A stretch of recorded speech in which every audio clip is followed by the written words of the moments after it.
नमस्कार। मुद्दा तो है मैं आपका स्वागत है। मैं हूं आपके साथ ब्रजेश चौकसी। आज मुद्दा है हक के लिए ओबीसी की गिनती का। पंचायत चुनाव में ओबीसी आरक्षण को लेकर जारी सियासी जंग के बीच राज्य सरकार ने पहली बार ओबीसी की गिनती कराने के आदेश जारी किए। 10 दिन में पंचायत सचिव से लेकर पटवारी तक 54,000 कर्मचारी यह गणना कर सरकार को रिपोर्ट देंगे, ताकि सुप्रीम कोर्ट में आंकड़े रखकर ओबीसी आरक्षण की पैरवी की जा सके। इधर कांग्रेस सरकार की नीयत पर सवाल खड़े कर रही है। प्रदेश कांग्रेस अध्यक्ष कमलनाथ कह रहे हैं, शिवराज सरकार की कथनी और करनी में अंतर है।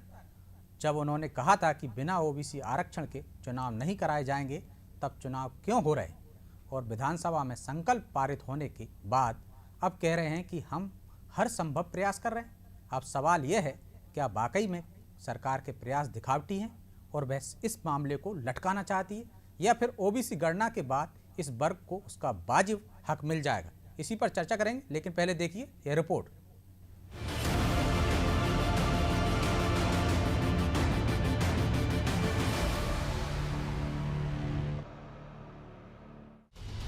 हर 10 साल में राष्ट्रीय जनगणना में अनुसूचित जाति और अनुसूचित जनजातियों की गिनती हमेशा से होती रही है, लेकिन अन्य पिछड़ा वर्ग को इस गणना से दूर रखा जाता रहा है। हालांकि बीते कुछ समय से ओबीसी वर्ग भी इसी तर्ज पर गणना कराने की मांग कर रहा है, ताकि अनुसूचित जाति और अनुसूचित जनजातियों की तरह उन्हें भी कल्याणकारी योजनाओं का लाभ मिल सके।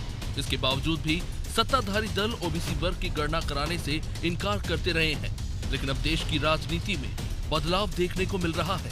पंचायत चुनावों में ओबीसी आरक्षण खत्म होने के बाद छिड़े सियासी घमासान के बीच राज्य सरकार ने पहली बार ओबीसी वोटरों की गिनती शुरू करा दी है। इसका जिम्मा 22,000 पंचायत सचिवों, 12,000 पटवारियों और 20,000 रोजगार सहायकों को दिया गया है। इन्हें 10 दिन के अंदर गिनती का काम पूरा करना है। सरकार की तरफ से ये आदेश 23 दिसंबर को कलेक्टरों को भेजे गए हैं। साथ ही 7 जनवरी तक पूरी जानकारी मांगी गई है। वोटरों की गिनती सभी ग्राम पंचायतों की वार्ड इकाईवार और पंचायत वार होगी। इनमें जितने भी पिछड़ा वर्ग के वोटर हैं, उनकी एक्सेल शीट तैयार होगी, जिसे जरूरत पड़ने पर कोर्ट में रखा जाएगा। इससे पंचायतों के चुनाव में ओबीसी वोटरों और आरक्षण की तस्वीर साफ हो सकेगी। निश्चित रूप से सरकार का काम होता है कि सारे आंकड़े, फैक्ट्स, फिगर्स जो भी है और जो भी परिस्थितियां चल रही हैं, उसका आकलन उसके पास होना चाहिए। हाल में ही पिछड़ा वर्ग कल्याण आयोग ने इस बात को लेकर सरकार को चिट्ठी लिखी थी कि सारी गणना जो है उसको स्पष्टता उसमें दिखनी चाहिए। और हमें लगता है कि सरकार जब किसी वर्ग की चिंता करती है, किसी वर्ग के विकास को लेकर उसको चिंता रहती है, तो उसके पास जब सही आंकड़े रहते हैं तो निश्चित रूप से उसके विकास को गति मिलती है। सरकार जो है, आप जानते हैं कि चाहे अपराध का मामला हो, चाहे अन्य मामले हो, सबके आंकड़े जो है भरपूर तरीके से अपने पास रखती है। तो उसी तारतम्य में ये सारे आंकड़े यदि सरकार के पास आते हैं तो निश्चित रूप से कभी भी उसकी आवश्यकता चाहे कोर्ट को हो, चाहे सरकार को हो या प्रशासन को हो, उसके लिए बहुत उपयोगी रहने वाले हैं। मध्य प्रदेश की तरह ही कई राज्यों में ओबीसी समुदाय की गिनती करने के आदेश दिए गए हैं। कांग्रेस शासित राज्य छत्तीसगढ़ में भी ओबीसी वर्ग की गिनती कराई जा रही है। हालांकि मध्य प्रदेश में विपक्ष में बैठी कांग्रेस ने ओबीसी वर्ग की गिनती को लेकर राज्य सरकार को घेरना शुरू कर दिया है। कांग्रेस नेताओं का कहना है कि पंचायत चुनाव में पिछड़े वर्ग के आरक्षण को खत्म होने के कारण उन्हें गुमराह करने के लिए राज्य सरकार गिनती कराने का कार्य कर रही है।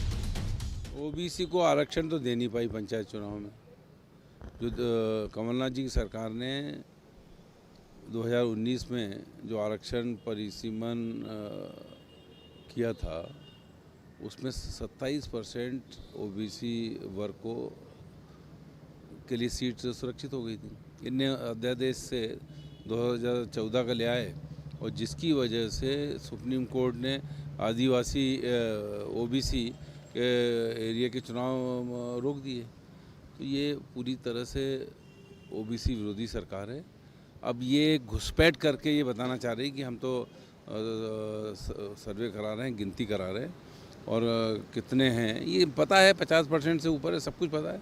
लेकिन जाति धर्म के आधार पर बांटना और राजनीति करना और सत्ता हासिल करना, यही इनका केवल उद्देश्य है। त्रिस्तरीय पंचायत चुनाव में ओबीसी आरक्षण को लेकर सरकार रास्ता निकालने में जुटी है। सुप्रीम कोर्ट में पुनर्विचार याचिका दाखिल करने के साथ ही सुप्रीम कोर्ट के आदेश अनुसार ओबीसी वर्ग से संबंधित जानकारी जुटाने में सरकार जुट गई है। बहरहाल ओबीसी वर्ग की गणना का असर सुप्रीम कोर्ट के फैसले पर पड़ता है या नहीं, ये तो वक्त के साथ पता चल ही जाएगा। लेकिन फिलहाल गणना को लेकर राज्य में सियासी घमासान जारी है। ब्यूरो रिपोर्ट, अनादि टीवी।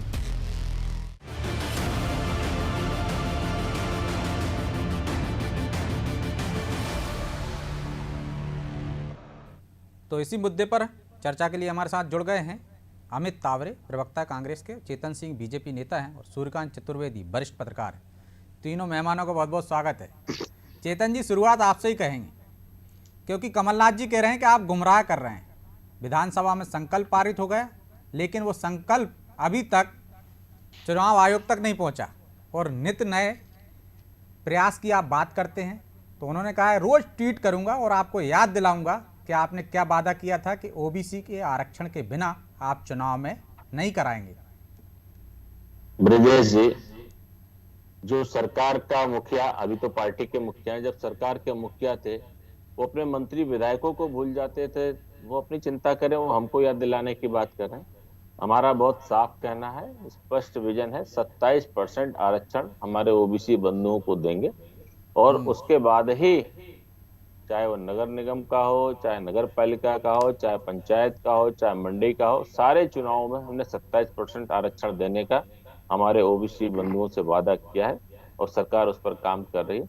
इसके लिए हमको चाहे हाई कोर्ट जाना पड़े, चाहे सुप्रीम कोर्ट जाना पड़े, 10 दिन में सारे प्रदेश के ओबीसी बंधुओं की पंचायत स्तर पर, ग्रामीण स्तर पर, वार्ड स्तर पर, नगर निगम के स्तर पर गणना कराना और एक लगभग मैं कहूंगा कि हमने अपना प्रशासनिक सारा अमला लगा दिया है।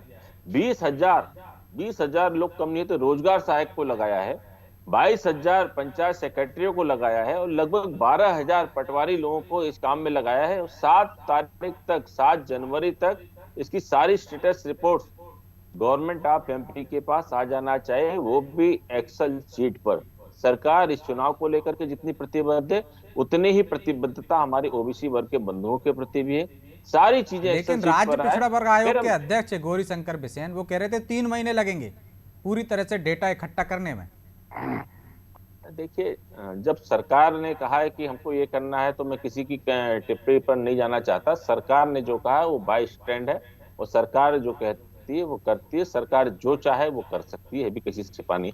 अब तो सरकार ने ही तो कहा था ना विधानसभा में, संकल्प पारित किया था कि बिना ओबीसी आरक्षण के चुनाव नहीं कराएंगे, लेकिन चुनाव की प्रक्रिया तो जारी है। मैं वही आ रहा हूँ। अब जब माननीय मुख्यमंत्री शिवराज सिंह चौहान जी ने ये सारी बातें कही हैं, माननीय मुख्यमंत्री शिवराज सिंह चौहान जी ने ये भी कहा है, चौकसी जी थोड़ा सा आप लोग भी ध्यान रखिए कि ये सारे डाटा लेकर के अब अगर कहीं भी किसी भी कोर्ट में अगर कोई बाधा उत्पन्न होती है तो सरकार उस कोर्ट में इस सारे डाटा के साथ जाएगी और हर संभव हमारी कोशिश है कि 27% जो हमने आरक्षण दिया है उस आरक्षण के बेस पर चुनाव कराया जाए। तकलीफ उनको होना चाहिए जिन लोगों ने 27% आरक्षण का विरोध किया है। तो चेतन जी, हर संभव कोशिश पर ही तो उनको ऐतराज है। देखिए, हर संभव कोशिश पर कांग्रेस को ऐतराज है तो कांग्रेस के ऐतराज का समाधान करने के लिए कोई हम प्रतिबद्ध तो है नहीं। हम मध्य प्रदेश के जनता जनार्दन, और जब हम ओबीसी बंधुओं की बात कर रहे हैं तो हम ओबीसी बंधुओं के प्रति, उनके अधिकारों के प्रति, उनकी जागरूकता के प्रति और उनको 27% हम आरक्षण देंगे, इसके प्रति हम प्रतिबद्ध हैं। वो काम सरकार कर रही है, वो काम भारतीय जनता पार्टी करेगी। लेकिन इसी तरह से मामले से उलझ रही है आपकी महाराष्ट्र सरकार। उन्होंने कैबिनेट में प्रस्ताव पारित किया और बाकायदा उसको भेजा है चुनाव आयोग के पास कि वो 3 महीने चुनाव आगे बढ़ा दे, लेकिन आपकी तरफ से ऐसी कोई पहल नहीं हो रही है। देखिए, हमारी तरफ से पहल इसलिए नहीं कि हमको 3 महीना लग ही नहीं रहा ना। जब सरकार कह रही है कि 7 तारीख तक, 7 जनवरी तक आप सारी स्टेटस रिपोर्ट हमको दे दीजिए, हम क्यों 3 महीने चुनाव को टाल करके रखें। हमने तो पहले भी कहा है कि जो निचले स्तर के चुनाव है, जो आम आदमी के चुनाव है, जहां आम कार्यकर्ताओं का चुनाव है, जो सरकार और सरकार की गरीबों की योजनाओं के बीच में सेतु का काम करेगा, उसके अधिकारों को सबसे पहले देना हमारी सरकार की प्राथमिकता है। अब उसमें जो लोग रोड़ा अटकाना चाहते हैं, ये प्रश्न आप उनसे पूछिए। हमारी सरकार की दिशा बहुत स्पष्ट है, नीति बहुत स्पष्ट है। हम किसी भी हालत में अपने ओबीसी बंधुओं को तत्काल उनका अधिकार देना चाहते हैं और उसको लेकर के सरकार को जो भी करना पड़े करेंगे। ठीक है अमित जी, रोड़े तो आप अटका रहे हैं, ऐसा चेतन जी का कहना है, क्योंकि आप ही कोर्ट गए थे और इसके बाद ये फैसला आया। लेकिन आप जहां जिस सरकार में गठबंधन में है महाराष्ट्र में, वो सरकार 3 महीने का समय मांग रही है ओबीसी आरक्षण लागू करने के लिए, और यहाँ तो मध्य प्रदेश सरकार उससे तेज चल रही है। वो तो कह रहे हैं 10 दिन में हमने डाटा इकट्ठा कर लेंगे और कोर्ट में चले जाएंगे और हक दिलाकर रहेंगे। फिर आपको उनकी भावना पे, नियत पे संदेह क्यों? देखिए, सबसे पहली बात तो यह है कि जो भारतीय जनता पार्टी के नेता जनता को गुमराह कर रहे हैं, मीडिया पे लगातार झूठ बोल रहे हैं, सदन में झूठ बोल रहे हैं, इनके मंत्री झूठ बोल रहे हैं, इनके सदन के नेता झूठ बोल रहे हैं कि कांग्रेस के कारण। तो भैया एक बात बताओ कि उसको पूरा पढ़ो तो, यदि आप में हिम्मत है। हमारे जो लोग गए थे वो रोटेशन के लिए गए थे, वो तो उसके खिलाफ गए थे, और ये आरक्षण का एक मामला बना रहे हैं उसमें। भाई आप रोटेशन क्या है? पार्टी को रोटेशन लागू करेंगे तो आरक्षण ही लागू होगा। भाई आप उसका पूरा किस लिए गए थे उसको पढ़ो तो। आपके नेता जो भारतीय जनता पार्टी के नेता हैं वो सिर्फ 2 लाइन की बात करते हैं, चाहे भूपेंद्र सिंह की बात करें, चाहे शिवराज जी की बात करें। सरकार की स्थिति यह है कि सरकार ना निकल पा रही है और ना उगल पा रही है। 3 दिन से हम इसी पर बहस कर रहे हैं, इसी टॉपिक पे बात चल रही है, वो सारी बातें पीछे हो गई। अब ये बताइए आपने पूरा कि रायता तो आप ही ने फैलाया ना, तो उसको समेटने के लिए टाइम तो लगेगा। मुझे अपनी बात कहने दो ब्रजेश जी, मेरे भी हितों का संरक्षण करो आप। नहीं, आपके हितों का संरक्षण। 3 दिन से हम इसी टॉपिक पे चर्चा कर रहे हैं अमित जी, और ये सारी बातें आ चुकी हैं। हम उससे आगे की बात करना चाह रहे हैं, मैं वो नहीं कह रहा हूँ, वो सब बातें आ चुकी हैं। मैं उसी टॉपिक पर हूँ। मैं किसी को ये याद नहीं दिला रहा कि अपने विधायक मंत्रियों को नहीं संभाल के रख पाए। हमें दूसरे टॉपिक पे जा ही नहीं रहा हूँ। ठीक है। और एक बात सबसे महत्वपूर्ण ब्रजेश जी, मुझे एक बात बताइए, जो सरकार, जो संगठन और जो मुख्यमंत्री ये कहते हो कि पिछड़े वर्ग के हम सबसे ज्यादा हितकारी हैं और सबसे बड़े मसीहा हम ही हैं, जो सरकार 4 साल के कार्यकाल में, वो 4 बार के कार्यकाल में लगभग 18 साल होने वाले हैं भारतीय जनता पार्टी की सरकार को, जब ये लोग पिछड़े वर्ग के लिए कुछ नहीं कर पाए, जो आंकड़े नहीं बना पाए, जिनको ये नहीं पता कि पिछड़े वर्गों की क्या जनसंख्या है, वो लोग ये कह रहे हैं कि हम 10 दिन में कर लेंगे। आज ये सरकार नाटक नौटंकी की सरकार है। इनको 15 साल तक जो है टंटिया मामा याद नहीं आए, आदिवासियों की याद नहीं आई, अब उनको कमलापति जी भी याद आ रहे हैं, टंटिया भील भी याद आ रहे हैं। अब पिछड़े वर्ग में जब सरकार जो है मुंह दिखाने लायक नहीं रही तो एक नया शिगुफा छोड़ रही है। तो सरकार जो है पूरी तरीके से फंस चुकी है, और पिछड़ा वर्ग के लोग भी ये जानते हैं कि ये किसी वर्ग की सरकार नहीं है। मुख्यमंत्री को जब ये लगता है SC ST की सभा में जाते हैं तो वो ये कहते हैं कि कोई माई का लाल नहीं है जो आरक्षण खत्म कर दे। वही इनके दूसरे नेता जो केंद्र के नेता हैं या दूसरे भारतीय जनता पार्टी के नेता हैं, वो ये कहते हैं कि आरक्षण खत्म होना चाहिए। ये जो है जहां जाते हैं उस तरीके का किरदार बना लेते हैं।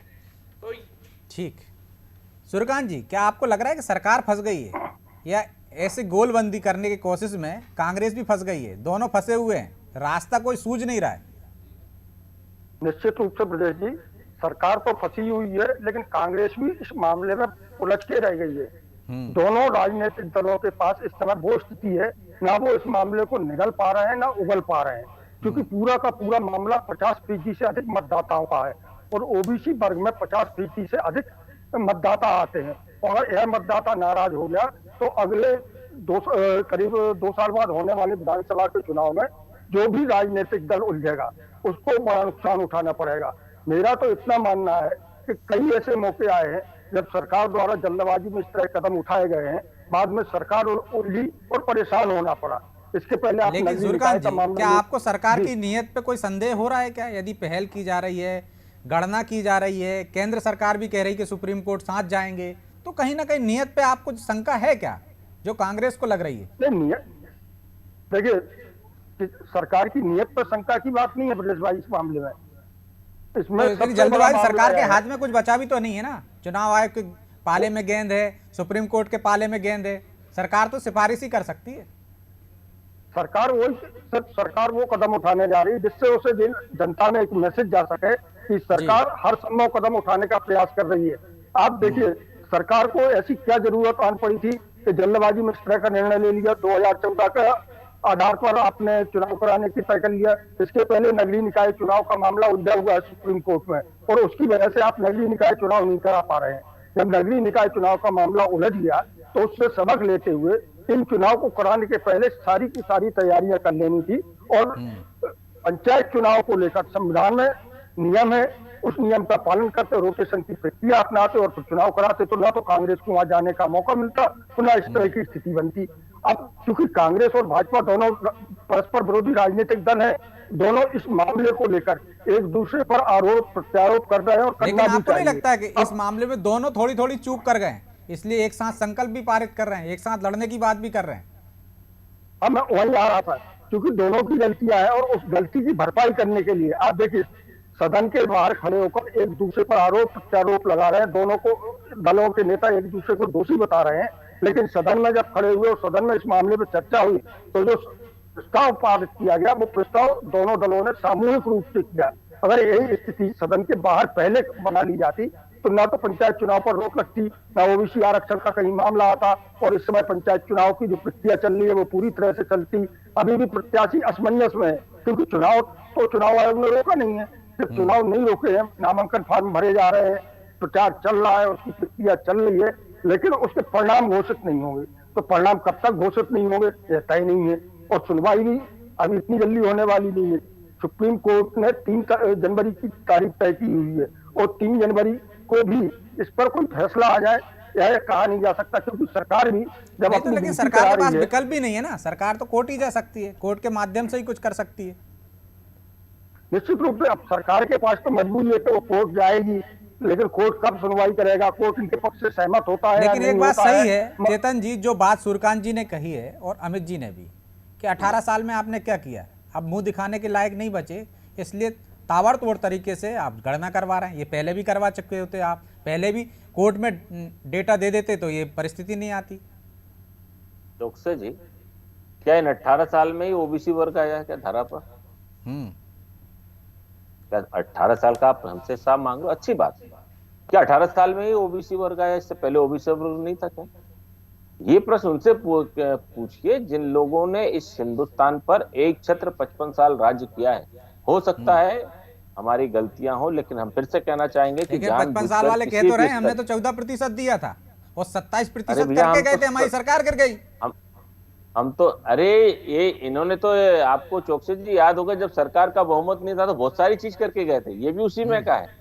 इनके पास बहुमत नहीं, सरकार को बहुमत न अंदर है न बाहर है, और आप ऑर्डर पे ऑर्डर जारी कर रहे हो। तो इस तरह से जो गिरती हुई सरकार है जिसका खुद का भविष्य नहीं, वो निर्णय कैसे कर सकती है, निर्णायक कैसे हो सकती है? मैं सूर्यकांत जी की इस बात से सहमत हूं। मैंने इससे पहले भी आप लोगों की चर्चा में कहा है कि जिस आरक्षण को लेकर के, जिस विसंगति को लेकर के कांग्रेस विपक्षी दल होने के नाते कोर्ट के दरवाजे खटखटाई, अभी सदन में हमने देखा है कि सर्वसम्मति से कि जब तक इसके ओबीसी आरक्षण का समाधान नहीं होता, मध्य प्रदेश में चुनाव नहीं होंगे, उस पर दोनों ही दलों की सहमति थी। मैं तो कहता हूं कि इतना अच्छा हिंदुस्तान का कोई ऐसा राज्य नहीं है जहां सत्ता पक्ष और विपक्ष की इतनी शानदार अंडरस्टैंडिंग हो, इतनी बढ़िया ट्यूनिंग हो। क्या इन सारी बातों का समाधान बिना कोर्ट में जाए नहीं हो सकता था क्या? मुझे लगता है कि इन सारी बातों का अगर एक उंगली आप हमारी तरफ उठा रहे तो 2-4 उंगली उधर भी उठा करके पूछिए कि पहले क्या तकलीफ थी, जो सदन में आ गए तो आपकी तकलीफ सारी खत्म हो गई। कहीं ना कहीं आपकी नीति वो नियत में खोट था। हमारी नीति भी तय है, नेता भी तय है और स्पष्ट है, कहीं उस पर कोई खोट नहीं है, हमारी नीति में भी कोई खोट नहीं है।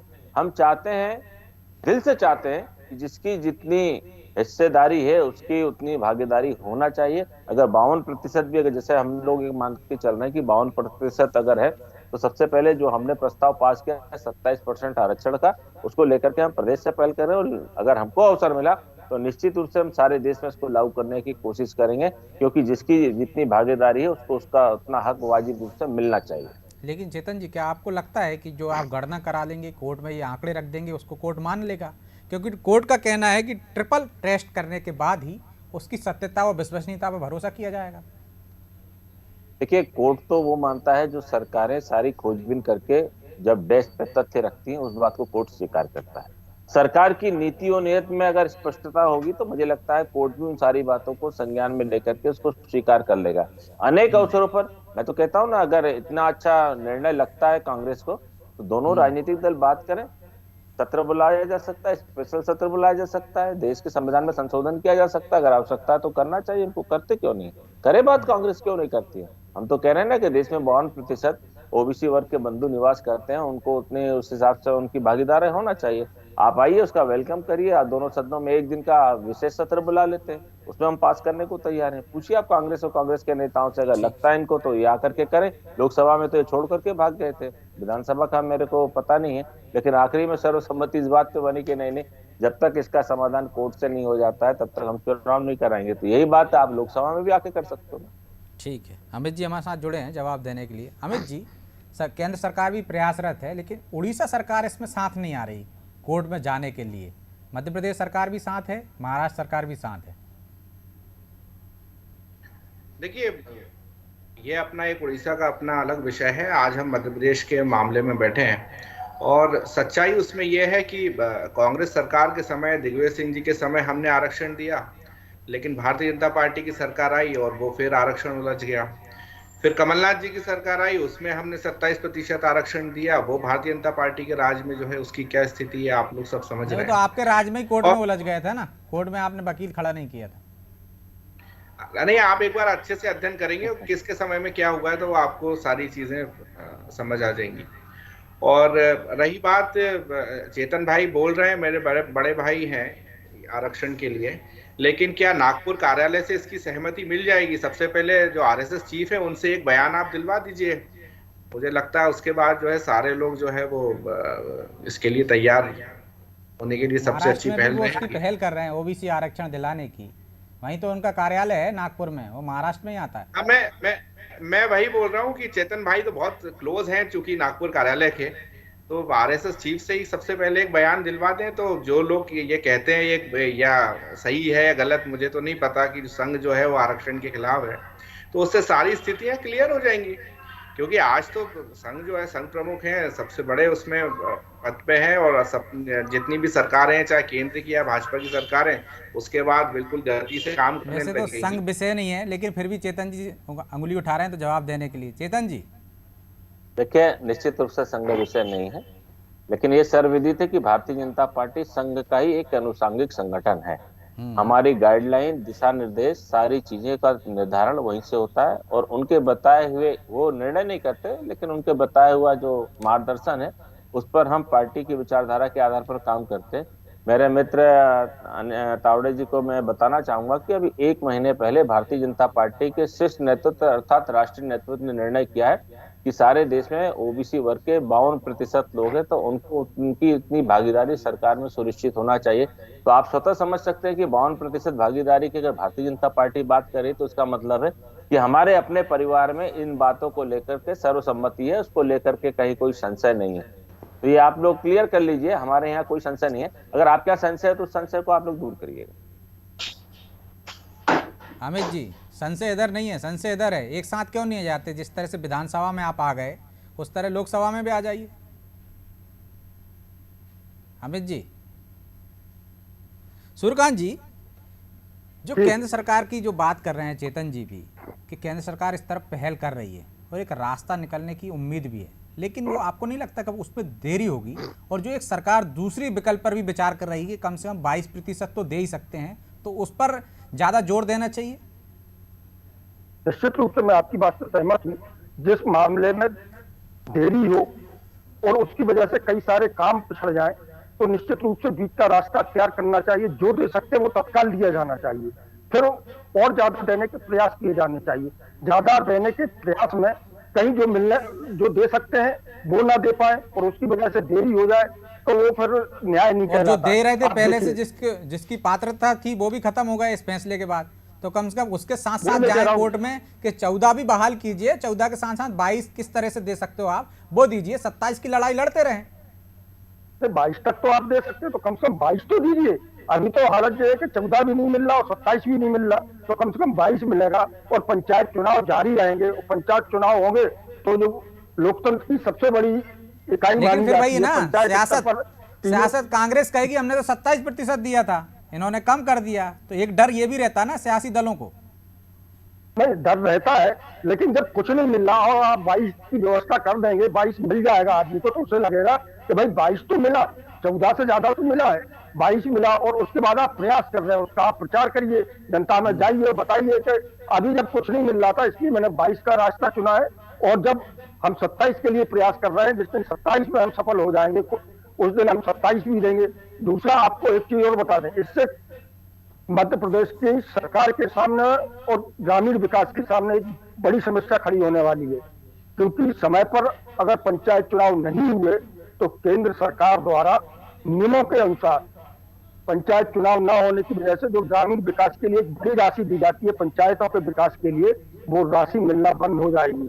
और अगर ऐसा होता है तो मध्य प्रदेश सरकार की माली हालत पहले से ही ठीक नहीं है और बाद में स्थिति तो बीच का रास्ता भी निकालना चाहिए। और साथ साथ में जो पहले आरक्षण मिल रहा था उसकी भी बात होना चाहिए। और जिस तरह से सरकार प्रयास कर रही तो हम उसकी नीयत पर सवाल तो उठा ही नहीं सकते हैं। नीयत तो साफ दिख ही रही है, आप भी कह रहे हैं, चेतन जी भी कह रहे हैं। बहरहाल कांग्रेस को भले ही सवाल उठ रहे हों उस पर नीयत पर, लेकिन अब समय इजाज़त नहीं देता, इसलिए इस चर्चा को यहीं विराम देना पड़ेगा। अमित जी आप कहीं चले गए थे शायद बीच में से, इसलिए मैं आपके पास आया था और अब मेरे पास समय नहीं है, इसलिए मैं आपके पास फिर नहीं लौट पाऊंगा। हम चर्चा को आगे फिर किसी दिन बढ़ाएंगे। आप तीनों मेहमानों को बहुत बहुत शुक्रिया। तो सरकार की नीयत पर भले ही विपक्ष को संदेह हो, लेकिन ये संदेह इसलिए भी दूर हो सकता है या इस संदेह को एक अलग नज़रिए से देखा जा सकता है क्योंकि सरकार चाहती है कि ओबीसी को आरक्षण मिले और वो सारे विकल्पों पे बात कर रही है, सारे विकल्पों पे नज़र रखे हुए है। दूसरे राज्य इस विषय में क्या कर रहे हैं उस पर भी सरकार की नज़र है और हम क्या कर सकते हैं, यानी मध्य प्रदेश सरकार क्या कर सकती है, उन सारे विकल्पों पर एक साथ काम चल रहा है। और अब तो ओबीसी की गणना की दिशा में भी बढ़ गई है सरकार, 10 दिन में रिपोर्ट मांगी है। तो इसलिए कह सकते हैं कि सरकार की नीयत सही है और सही दिशा में उसके कदम है, क्योंकि अब उसके हाथ में कुछ है नहीं। या तो राज्य निर्वाचन आयोग चुनाव रोक सकता है या फिर सुप्रीम कोर्ट या हाई कोर्ट। इसलिए सरकार सिर्फ प्रयास कर सकती है और वो प्रयास करते दिख रही है। मुद्दा तो है। मैं आज इतना ही, मुझे दीजिए इजाज़त और आप देखते रहिए अनादि टीवी। नमस्कार।